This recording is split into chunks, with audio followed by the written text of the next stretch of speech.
Sebagian ulama mengatakan bahawa disebutkan dalam hadis, barang siapa menjaga solatnya, niscaya Allah Subhanahu wa taala akan memuliakannya dengan 5 perkara.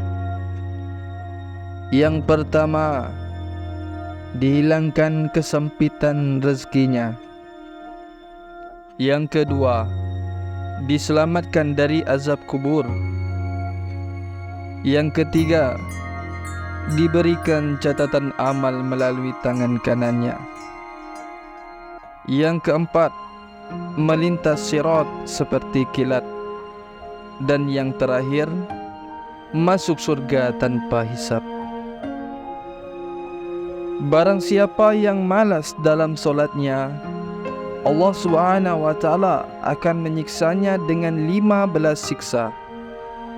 5 siksa di dunia, 3 siksa ketika mati, 3 siksa dalam kubur, dan 3 siksa saat dibangkitkan.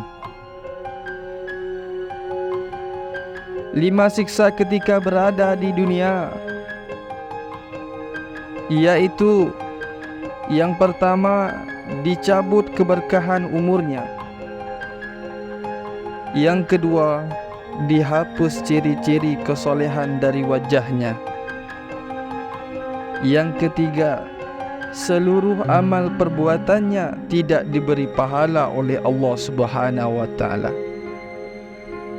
Yang keempat, doanya tidak diangkat atau tidak diterima.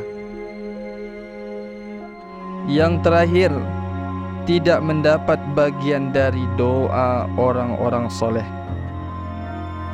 3 siksa saat kematian. Mati dalam kehinaan. Yang kedua, mati dalam kelaparan.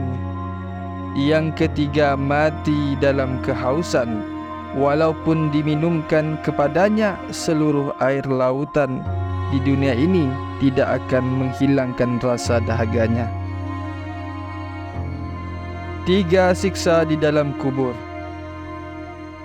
Dihimpit oleh kuburnya sehingga tulang rusuk kiri dan kanannya saling bersilangan. Yang kedua, dinyalakan api dalam kuburnya, dan ia berguling-guling dalam api itu siang dan malam. Yang ketiga, Allah Subhanahu wa taala memasukkan ke dalam kuburnya ular berbisa bernama Sujaul Aqra. Yang kedua, matanya dari api dan kuku-kukunya dari besi yang panjang, setiap kukunya sepanjang hari perjalanan. Ular itu akan memekik kepadanya dengan suara seperti halilintar yang menyambar. Aku adalah Sujaul Aqra. Tuhanku telah menyuruhku agar memukulmu dari subuh sampai terbit matahari, kerana kamu telah melalaikan solat subuh hingga terbit matahari.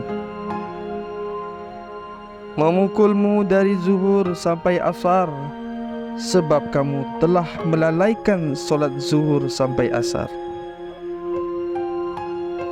Memukulmu dari asar sampai maghrib, sebab kamu telah melalaikan solat asar sampai maghrib. Memukulmu dari maghrib sampai isya, kerana kamu telah melalaikan solat maghrib sampai isya. Memukulmu dari isya sampai subuh, kerana kamu telah melalaikan solat isya sampai subuh. Setiap pukulan akan membenamkannya ke dalam tanah sedalam 70 hasta, dan terus disiksa seperti ini dalam kuburnya sampai hari kiamat.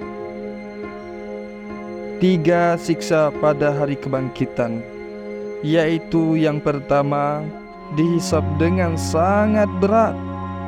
Yang kedua, dimurkai oleh Allah Subhanahu wa taala, dan yang terakhir, dilemparkan ke dalam neraka.